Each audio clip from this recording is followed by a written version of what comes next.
Thanks for watching.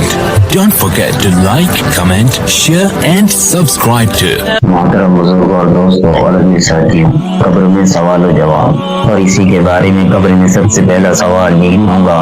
کہ اس عالم برزخ میں تمہاری ضرورتیں کیسی پوری ہوں گی؟ من ربوں کا، یعنی تم یہاں کیسے پڑھو گے؟ تو اگر عالم برزخ میں لا الہ الا اللہ محمد رسول اللہ والا یقین سیکھ کر اور بنا کر اور بچا کر لے گیا تو جواب دے سکے گا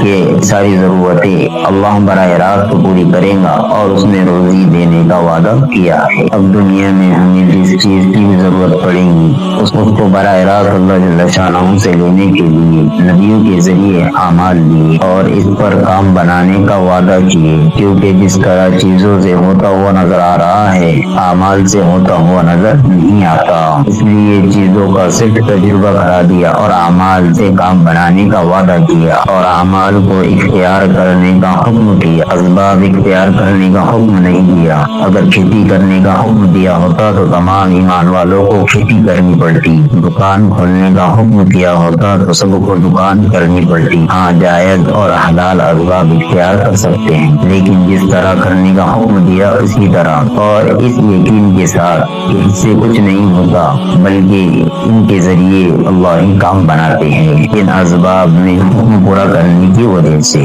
اور ان اسباب کے ذریعے جو بھی ملے مقدر کا، چاہے ملے چاہے نہ ملے، ان سے کام بنانے کا اللہ کا وعدہ نہیں، لیکن اعمال کے اوپر جو وعدے کیے ہیں وہ تو 100% پورے ہوں گے۔ لیکن عمل کو نبی کریم صلی اللہ علیہ وسلم نے جس طرح بتایا اسی طرح اس یقین کے ساتھ کرنا پڑے گا کہ اس عمل پر اللہ نے جو وعدہ کیا ہے وہ ضرور پورا ہوگا۔ اللہ ہم تمام کو گئی سنتوں پر عمل کرنے کی توفیق عطا فرمائے۔ جو ساتھی ہمارے چینل پہ نئے ہیں وہ ہمارے چینل کو سبسکرائب کریں اور بیل آئیکن کو دبانا نہ